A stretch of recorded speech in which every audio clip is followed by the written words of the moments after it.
Assalamualaikum warahmatullahi wabarakatuh. Perkenalkan, nama saya Sandi Putra Utama. Pada hari ini saya akan mempresentasikan hasil final project saya yang berjudul An LSTM and GRU Approach to E-Wallet Sentiment Classification.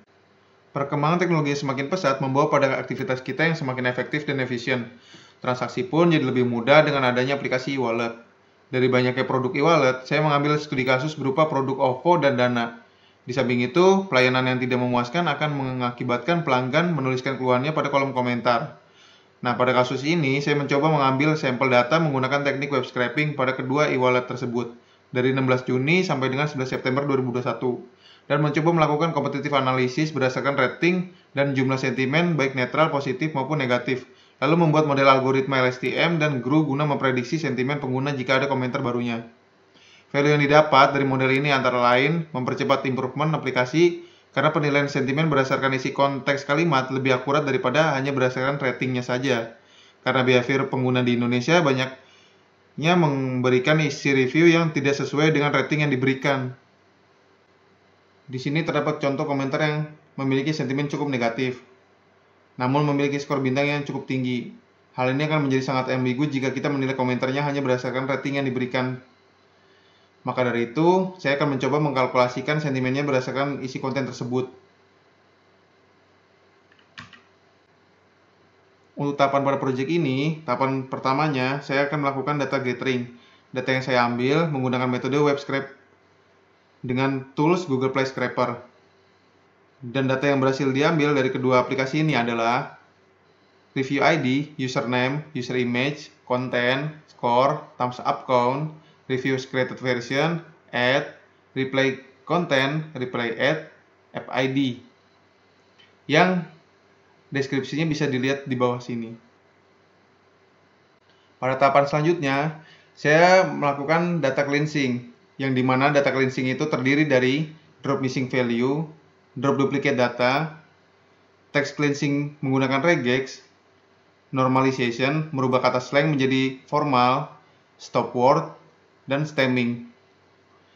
Hasil dari cleansing data bisa dilihat pada kolom content clean yang di bawah sini. Lalu pada kolom konten ini yang belum di cleansing. Lalu pada tab ini saya menentukan nilai sentimennya berdasarkan konteks dari kontennya, yang dimana perhitungannya didasari isi kamus negatif dan positif dari salah satu pengguna GitHub, yaitu Rio RCR 17. Hal ini akan menjadi lebih objektif karena dihitung dari frekuensi kemunculan kata positif dan negatifnya, dibandingkan dengan kita mengandalkan skor saja. Pada tahap modeling dengan LSTM, di sini saya membuat input layer berjumlah 1 token atau kata per dokumen, dan 2 hidden layer, yang dimana hidden layer pertama berjumlah 64 neuron dan hidden layer kedua berjumlah 76 neuron. Masing-masing hidden layernya diberi dropout untuk meminimasi overfit, dan karena kasusnya klasifikasi, maka output layernya 3. Lalu dari hasil evaluasi model, LSTM ini mampu bekerja secara optimal, di mana dari hasil training dengan 2 epoch, model ini menghasilkan akurasi 78,4%. Pada model GRU di sini model ini menghasilkan akurasi 78,6%, sedikit lebih besar dibandingkan model LSTM. Tapi dari hasil evaluasi modelnya dapat dilihat bahwa model GRU tidak terlalu stabil, maka untuk model inference-nya di sini saya menggunakan LSTM karena hasil akurasi yang didapat tidak jauh signifikan dan lebih cenderung optimal. Oke, sebelum penutup, di sini saya telah membuat dashboard dari Streamlit yang berisikan tentang kompetitif analisis berdasarkan rating skornya. Di sini ada rata-rata rating dari mulai 16 Juni sampai dengan 11 September dan total ratingnya.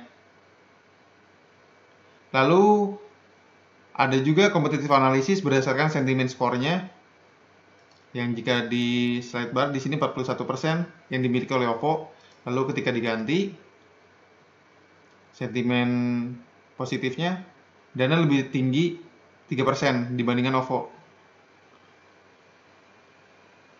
Oke, pada model prediksinya di sini saya menggunakan model LSTM ya untuk memprediksinya. Coba kita jalankan. Hasil prediksinya adalah